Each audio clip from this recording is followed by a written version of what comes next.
di dalam kurun waktu 53 tahun, sehingga kami bisa berjaga-jaga, kami bisa terus teguh, karena ini gereja dijadikan oleh Tuhan, diizinkan oleh Tuhan berada di bangsa ini. Sebentar kami akan dengar firman-Mu, berbicaralah kepada hamba-Mu dan kepada kami semua. Di dalam nama Tuhan Yesus Kristus kami siap untuk mendengar firman-Mu. Haleluya. Amin. Silakan duduk saudara. Haleluya.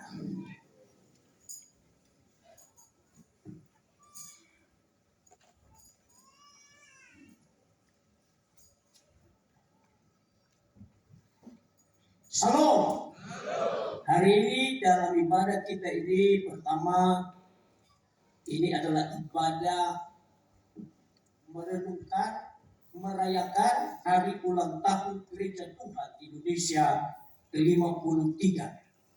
Saudara-saudara sekalian, dalam sejarah Gereja Tuhan tahun 1971 dibawa oleh Bapak Dr. S.B. Pardede yang sebelumnya berada di Australia dan kemudian diperkenalkan dengan Gereja Tuhan yang ada di Tennessee. Dan kemudian dia bawa ke sini. Waktu itu bapaknya atau ayahnya, keluarganya adalah hampir semua TBS. Kemudian berjalan saudara, pada tahun 71 belum, ya salah namanya permulaan atau perintisan, maka 74. Tahun 74 semua aturan-aturan pemerintah Republik Indonesia maka diumumkanlah dalam gereja atau di bawah Dirjen Bimas Kristen Protestan bahwa salah satu gereja adalah Gereja Tuhan di Indonesia. Jadi 71 itu sudah ada dia, cikal bakalnya. Dan tidak ada gereja seperti itu sebelumnya. Dalam prosesnya ada semua aturan-aturan. Ada dari Kementerian Agama di mana dia berada di Medan, kemudian setelah itu Provinsi Sumatera Utara, dan kemudian kepada Dirjen. Dan 74 disahkan menjadi satu gereja. Bukan di Bamburucing waktu itu. Itulah salah satu gereja yang sekarang dan kita akan rayakan dengan ucapan syukur pada malam hari ini bahwa Gereja Tuhan di Indonesia telah berada di Indonesia 1971, cikal bakalnya. Kenapa kita buat itu 74? Karena memang sejarah gereja ini, gedung Bamburucing itu sudah ada sebelum tahun 74, sudah dibangun. Maka dari sejarah itu, kitalah hari ini merayakan tahun 53 tahun Gereja Tuhan di Indonesia. Ini bukan umur yang kecil ya, ini sudah lama. Saya ada di WA saya itu atau di Facebook saya itu, Gereja Tuhan di Indonesia ini masuk di Pulau Nias tahun 74. Waktu itu bapak saya dengan almarhum atau bapaknya Bapak Pardede itu GBS. Waktu itu bapak saya GBS dan singkat cerita 74 dimulailah Gereja Tuhan di Indonesia dan itu dimulai di rumah kami. Jadi tahun 74 umur saya 8 tahun, saya sudah masuk gereja ini sampai hari ini. Kemudian berlanjut terus dan puji Tuhan saya setia di gereja ini. Saya tahu sejarah gereja ini. Disertasi saya S3 di STSU Medan adalah tentang Gereja Tuhan Indonesia, kepemimpinan dan pengembangannya. Saya tahu benar. Kemudian Gereja Tuhan Indonesia ada beberapa pemimpin. Yang pertama Bapak Dr. S.B. Pardede. Setelah dia meninggal dibuatlah musyawarah besar. Tahun 91, setelah itu terpilihlah Bapak Dr. J.S. Nambala. Setelah 5 tahun berjalan, tidak ada persoalan, terpilihlah Bapak Pendeta Ersa Simalmata. Sudah almarhum semua itu, sudah pergi. Kemudian setelah itu adalah gelombang-gelombang di dalam gereja kita. Apa yang terjadi saudara? Singkat saja tahun 1991, 2001, terpilihlah Bapak Empesidorus. 2021-2006 saya terpilih sebagai Ketua Nasional. 2011-2016 saya terpilih sebagai Ketua Nasional.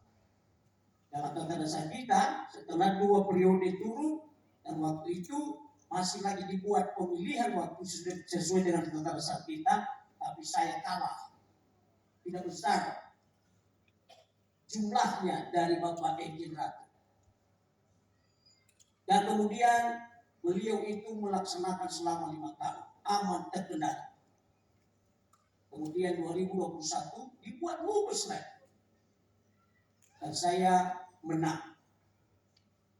Begitu dulu, saya tidak ceritakan lagi, tapi keadaan begitu. Karena gereja, makanya Yesus berkata kepada Petrus, di atas batu karang ini aku mendirikan gerejaku. Allah mau tidak akan menghancurkannya. Karena Yesus yang mendirikan gereja. Allah mau apapun keadaan tidak akan menghabisi. Memang akan pusing kita, tapi tidak akan habis gereja ini.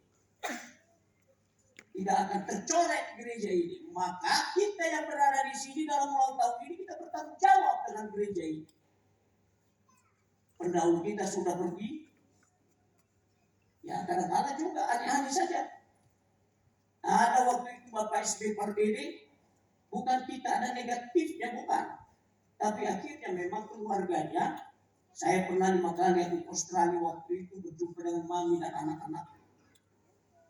Sampai pada kematiannya, sampai pada hari ini, mereka itu bukan saya bilang ada kesalahan, tidak begitu. Tapi sejarah tidak menjadi satupun, tidak ada anggota gereja Tuhan Indonesia. Kedua, ada Pak K.N. Nainggolan. Pernah dulu, waktu itu setelah Bapak Pardede diangkatlah dia. Padahal sistem kita memilih. Akhirnya memang saya waktu itu serta dan melakukannya waktu itu saya kerja di konsulat jenderal Amerika di Medan. Saya terangkan yang benar. Dan akhirnya ketika waktu itu sekretaris misi dunia Bapak Eddie Howard datang dan kemudian dia berbicara. Dan kemudian berlanjut. Saudara sekalian, pada hari ini kita akan merenungkan firman Tuhan dari 1 Korintus 16 ayat 13. 2 Korintus pasal 1 pasal 16, 1 Korintus pasal 16 ayat 13. Berjaga-jagalah, berdirilah dengan teguh dalam iman. Tema kita berjaga dan berdiri teguh dalam iman. Itu tema yang dibuat oleh kita, khususnya ada panitia kecil dari Riau. Dan kemudian kita melihat inilah misi kita. Inilah pesan bagi kita untuk ulang tahun ini. Dikatakan berjaga dan berdiri teguh dengan iman. Saudara, kata berjaga berarti ada sesuatu yang terjadi. Kata berjaga berarti tidak bisa kita abaikan semua. Yesus kepada Petrus, di atas batu karang ini aku dirikan gerejaku. Yesus yang mendirikan gereja. Kemudian Yesus berkata, Allah mau tidak akan menghancurkannya.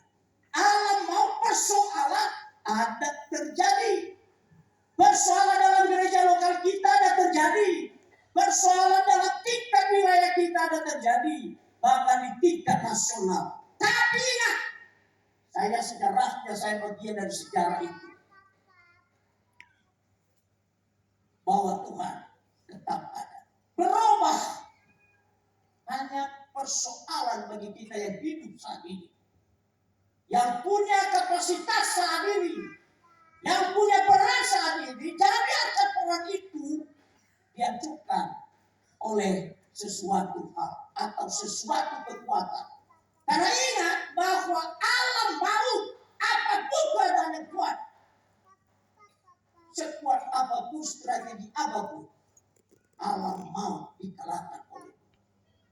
Yang saya yakini, saya katakan tadi mengenai terpilihlah Bapak K.N. Nainggolan waktu itu bukan terpilih, diangkat. Dan kemudian kita bertahan. Akhirnya dia keluar dari gereja Tuhan Indonesia. Saya tidak mau menuduh, tapi anaknya masih ada memang. Tapi kehidupan, saya tidak menuduh, tetapi memang itu. Bapak Siman Mata, dia gereja Tuhan, dia ketua nasional, terpilih. Kalau Pak Jais namakan, karena dia seorang yang punya hukum undang-undangnya bagus, ketika dia tidak menuduh. Dan dia melanjutkan gereja, sebagai gereja yang lain. Tapi Siman Mata, ini kan sejarah ya. Dan kemudian kita melihat Bapak Presiden ini mulai setia sampai akhir hidupnya. Kemudian saya puji Tuhan 2 periode sebelum ini periode ada goncangan. Itu waktu itu Bapak Ibu Siman Mata loh. Secara organisasi kadang kala gimana ya, kalau secara rohani total puji dulu itu haleluya saja. Tapi di gereja diatur oleh organisasi. Dan puji Tuhan kita sudah lewati. Sekarang kita sedang menghadapi. Tapi menghadapi besok untuk rapi mulai. Tapi sekarang pada tahun 2024 ini gereja kita sudah 53 tahun. Anak-anak sudah dewasa, sudah kakek ini. Mari kita yang ada di sini, mari berdoa. Dikatakan firman Tuhan, berjaga, ada sesuatu yang sedang terjadi.